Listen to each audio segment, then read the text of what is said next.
What's up everybody, Alex here, and welcome to the Dota Underlords Best Builds of the Week, the weekly series where I show you guys top 5 meta builds to help you rank up in Dota Underlords. Now the first build of the week is going to be Brawnies, Brutes, and Druids. Now I absolutely destroyed with this build, and I featured it in one of my videos. You know, I'll put an exclamation mark at the top in case you want to watch it later, but this build is fantastic. Brawnies is in a fantastic spot right now.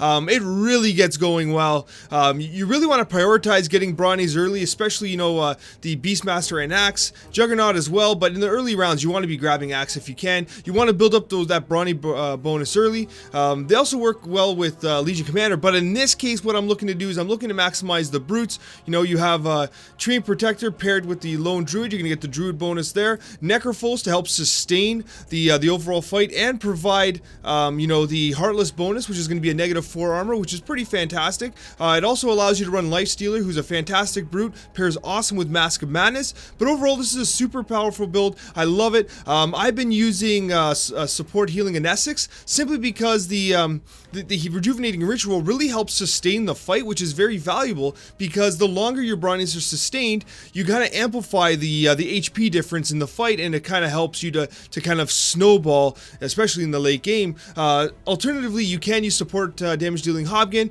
because of Let's Go Crazy and the fact that these Brawnies and the Brutes are going to sustain the long fight. You kind of get full effect from it as well, because remember, Brutes are going to be debuffing enemy damage, which goes very well with Brawnies HP buff, and the result of that are very long drawn out fights. And both Anessix's you know, rejuvenating ritual and the and support damage dealing Hobgen's Let's Go Crazy really amplify that. And for the second build of the week, we've got the Meta Assassins. I've been talking about this build for like a month now. This is still a fantastic build, one that's really going to help you level up. Now, I want to talk about a few of the intricacies of it.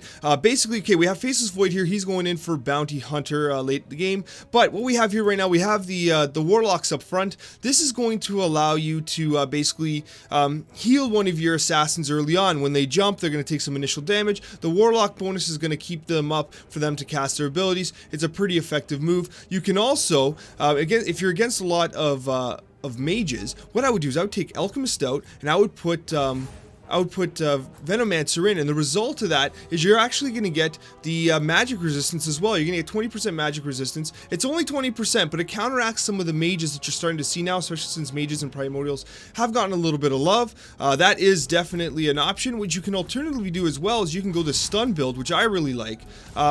You can go Sand King, and you can go Kunkka up front, and both of them are going to be providing stuns, which really amplifies the amount of damage your Assassin's doing, because Kunkka's going to stun, Sand King's going to stun, and then Chrono Cube is going to freeze that entire kind of section of the enemy line. So it's a lot of crowd control, and it does a fantastic job. But what I want you to understand here is that in this Assassin build, depending on what you're seeing and what you're against, there are several options. It's highly adaptable, and that's what makes it one of my favorite builds to go to. And for the third build of the week, we've got Brutes and Healers. Now, the idea of this build is to basically have Brutes doing their debuff, which extends the fight, and then Healers healing, which also extends the fight.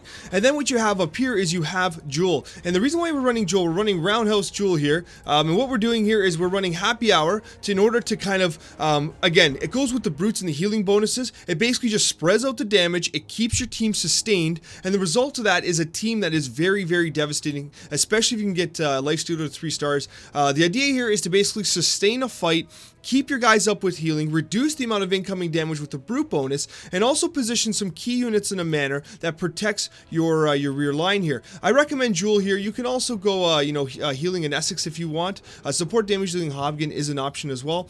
But I like this here because with the passive ability, basically he gets 5 armor per adjacent enemy and unit. So the result here is you are gaining a ton of armor just based on this positioning. These two might move a bit, but these guys are going to stay relatively standard. If you find yourself in the late game and guys are positioning themselves, you want to position this kind of block of 6 units together. You want to move this whole block over so that you're maximizing Jewel's efficiency. You want the opposing team to be positioned right in front of Jewel here, because it's going to allow him to kind of get the maximum amount of armor, the maximum amount of sustain, and you want these skills to be proccing. You want Happy Hour, because with the Brute bonus, it's going to create a long fight that's going to greatly benefit your team. And for the fourth build of the week, we've got Scrappies. Now, Scrappies has been kind of like one of the go-to builds for the past month, and there's a reason for that. It's because it's damn awesome. And what I've done here is we've made some minor adjustments here. Because of the popularity of Assassins, you can bait the Assassins with Viper. They can jump here, they can jump on top of Viper. Viper might actually jump himself, you know, if no Assassins kind of get on him first. And the result of that as well is you have Weaver on the edge, so if Assassins jump on Weaver, he's going to scurry away in time to kind of, you know, reduce the amount of incoming damage to Tinker and Snapfire. You're running Sniper in the back. Thankfully, Pudge is not all too common right now. If Pudge does gain in popularity, what you're going to want to do is you're going to want to put Weaver back there. Weaver's attack range should allow him to attack, especially if guys have to kind of step forward. And if he gets pulled, he'll just kind of scurry on away. Overall, what I recommend doing is I recommend putting Timbersaw up here. It allows maximum you know, damage for his skilled ability. You have Broodmother here. The reason why Broodmother is switched with Timbersaw is because Broodmother has a very fast attack rate. So if you can get something like a Maelstrom on her, she'll do a ton of damage, so it's kind of beneficial to have her in this spot as opposed to straight up tanking all the damage. Also, you have a little bit more armor on Timbersaw.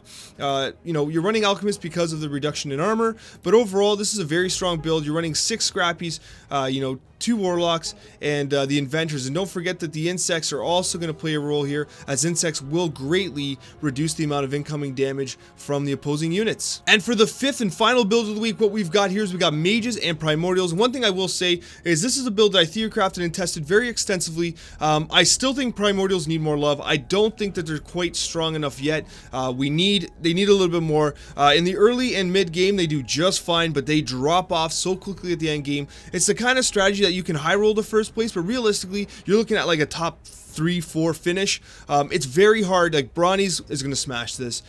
Brutes smash this. You know, it does beat Scrappies. If you're getting Scrappies, this will beat Scrappies. But it's very hard because the Primordials just don't scale well. Mages scale wonderfully. You even have room for not Archmage, Lich when you get in there, right? So when Lich jumps in there, right, you amplify your damage even further. But realistically, the Primordial bonus just does not scale well, and it relies on you running tier 1 units like Tiny and Razor almost the entire game.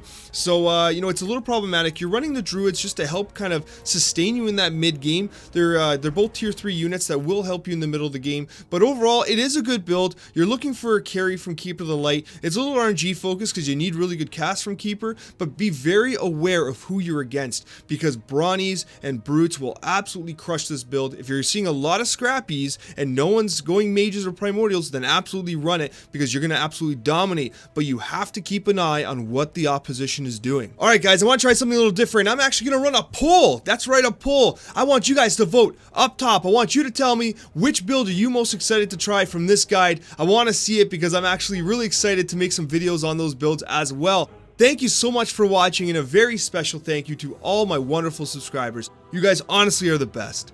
Take care and have yourselves a wonderful day.